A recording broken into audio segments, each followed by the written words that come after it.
welcome you to Phillies Postgame Live, presented by our friends at Cure Auto Insurance. Ruben Amaro Jr., the former general manager of this team, former Phillies outfielder as well. I'm Michael Barkann. In a moment, John Kruk from the ballpark.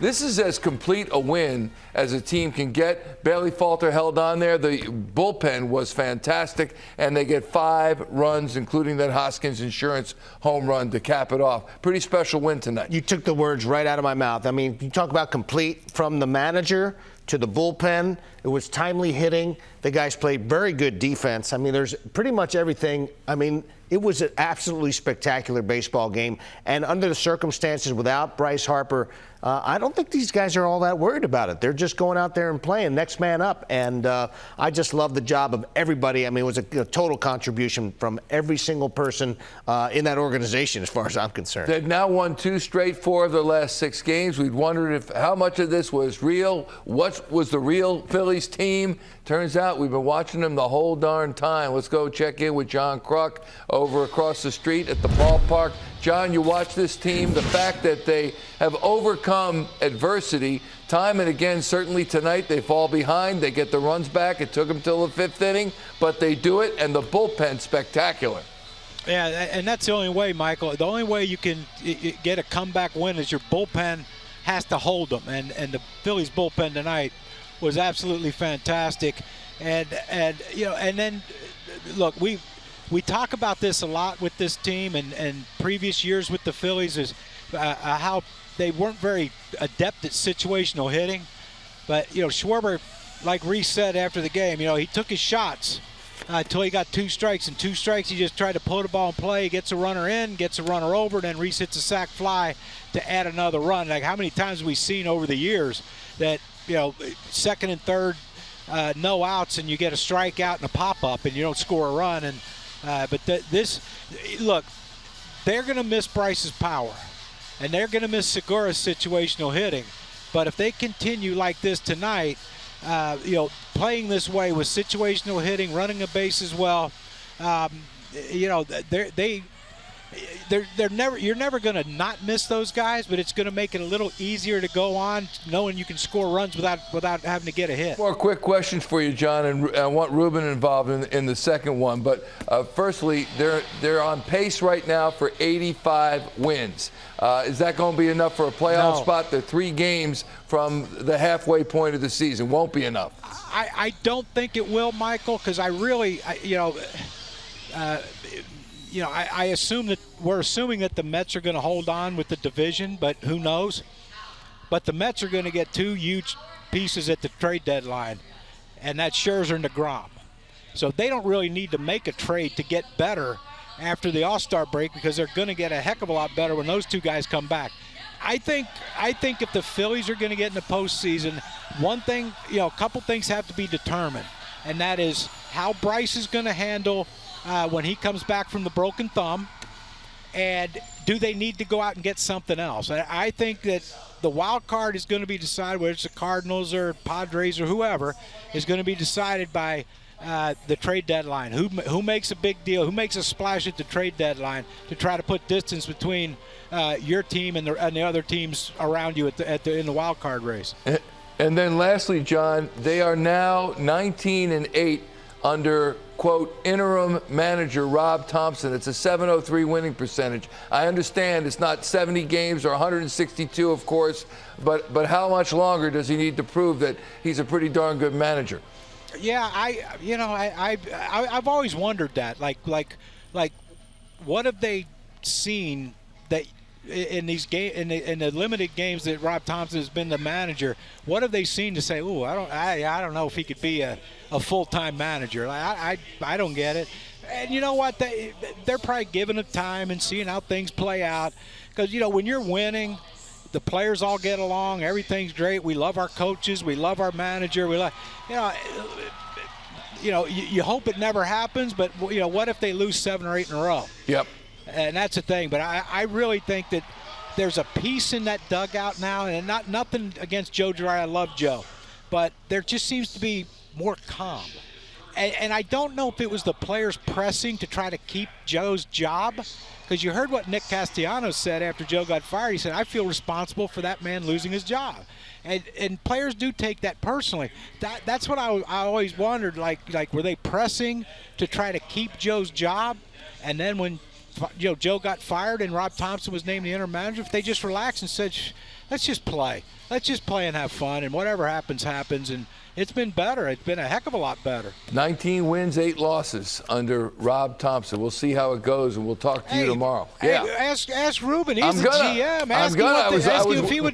Ask him if he would hire him full-time, or if he's not, fire him. Hang on. Stay right there, John. Ruben, what would you do? Well, actually, I think that there's a mandate from the commissioner's office, and that's one of the reasons why he had to place him into that interim mode, because I believe that there is a process that they have to go through.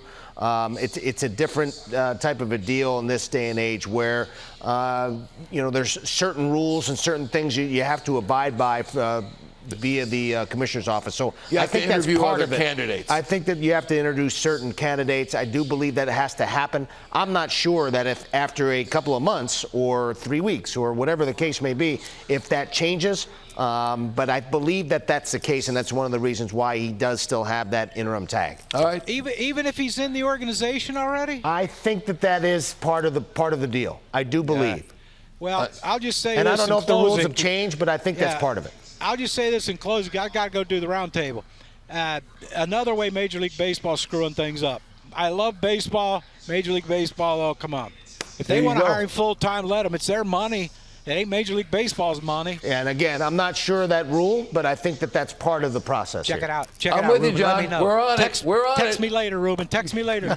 We'll talk to you tomorrow. Thanks, John. John Kruk from the ballpark on to do the round table. Look at the bullpen tonight, Ruben. Nick Nelson, an inning and 1/3, 1 hit, no runs. You won't see an earned run or a run anywhere to be found with Alvarado, Bellotti, Dominguez, and Brad Hand. Way to finish it. And I love what you said, or John said earlier. Hey, you might be pitching the 7th, you might be closing. You just got to wait and see, and you got to do your best. I think he's just putting the guys in a position. The best thing a manager can do is to put a player or a pitcher in the best position to have success, and that is exactly what Rob Thomson is doing on the regular right now. And that's the thing that I like the most about him. And I think guys are responding in a way that's really positive. And, who knows what the sky, the sky might be the limit. Who knows? Yeah. We'll see what happens. We will see. We'll talk more about it in a moment. But first, let's get you to Rob Thomson talking about this big Phillies win. How much of a boost has Derek Cole been for you guys the last 2 nights? Yeah, he's been great. 3 home runs and 3 games. 2 last night, tonight. It's been big. Yeah, putting him right in the middle of that order, and he's here. He's just having fun. I told him when he got here, I said, don't change your routine. Just nice and relaxed. Do everything you did in Lehigh Valley, and just go out and play. That's what he's doing. He's having a lot of fun right now. The bullpen was really good. Why did you like Alvarado there? Who knows? Just the power. Yeah, just the power. He did a great job. The whole bullpen did. I mean, Nelly came in, went through the heart of that order, and Alvy came in and cleaned it up. Sir Anthony was fantastic through those guys, and then Brad cleaned it up at the end. Did you just see enough of Falter after 4? Yeah, and I felt a little more comfortable with. They're so right-handed dominant, and I thought Falter did a great job getting through 4 innings. He made a couple of mistakes and missed some locations, but I just felt a little more comfortable with the right-hander there going through the top of their order and through Goldschmidt and Arenado again.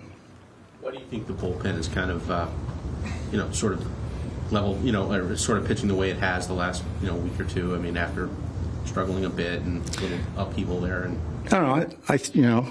I think they're pitching to their level. That's what we kind of expected with some of these guys. And we put a couple, when you're struggling, we put a couple guys into lower leverage situations just to be able to breathe and relax. And now they've, got their confidence back. And,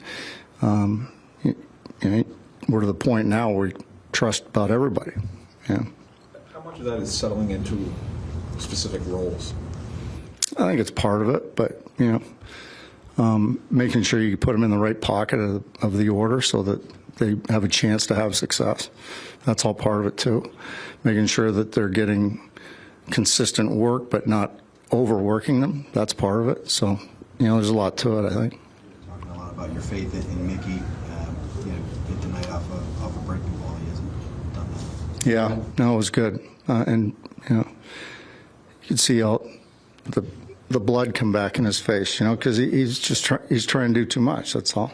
He just needs to relax and have fun. And he does that on defense, I can tell you that, because he's running around out there and running everything down. Something like that, when he finally gets an extra base hit, can loosen that up a little bit. Absolutely. Yeah, absolutely. Happy Canada Day, first of all. Ruben. Thank you. And talk about the bottom of the lineup, because that really started the rally and what it meant to the team. Yeah, where did we start at? We started at Stubbs. And then Veerling, and then Moni hits the double. And that's what we've done the last couple of nights. The bottom of the lineup's gotten on base, and then the top of the lineup provides the slug. And those young kids have done a great job in the last couple of nights, that's for sure. Nolan Arenado error. I can't even say his name. Yeah, well, I tell you, it's a toughie, Ruben. You know that. Not that tough. Look at the box score. Schwarber 2 for 4. He's the lone multi-hit player in the lineup, but they've got hits up and down that lineup. Hoskins and Derek Hall gets another home run for the rookie, and starts out his career with 3 home runs and 3 hits, for goodness sakes. It's great to see. Yeah, I know. That's not going to last, as we saw, but what do you expect from him upcoming? Well, you never know. Again, sometimes you get lightning in a bottle. He was swinging the bat very well in Lehigh Valley. He's feeling really good and comfortable about himself. Rob Thomson throws him into the 4-hole of all places. He's surrounded by some pretty good hitters, but Rob Thomson is just letting these guys have success, and he's putting them in positions to have success, and the guys are, taking the ball and running with it. One of the guys had success, Mickey Moniak, with that RBI double in the 5th inning. Here he is, post-game in the clubhouse.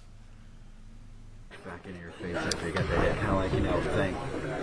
100%. Yeah, no, that's baseball, man. I think the biggest thing for me is it felt good to contribute to a win, and I think that was the biggest thing for me. I've never been one to chase personal stats or anything like that. I just always want to go out there and do everything I can to help the team win, and in that situation I got it done, and now we go. How about your buddy Derek Hall?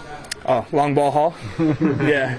No, he's I've seen it since low A. I've seen it since 2017, so no surprise to me, but I'm glad that everyone gets to see it on a national level now.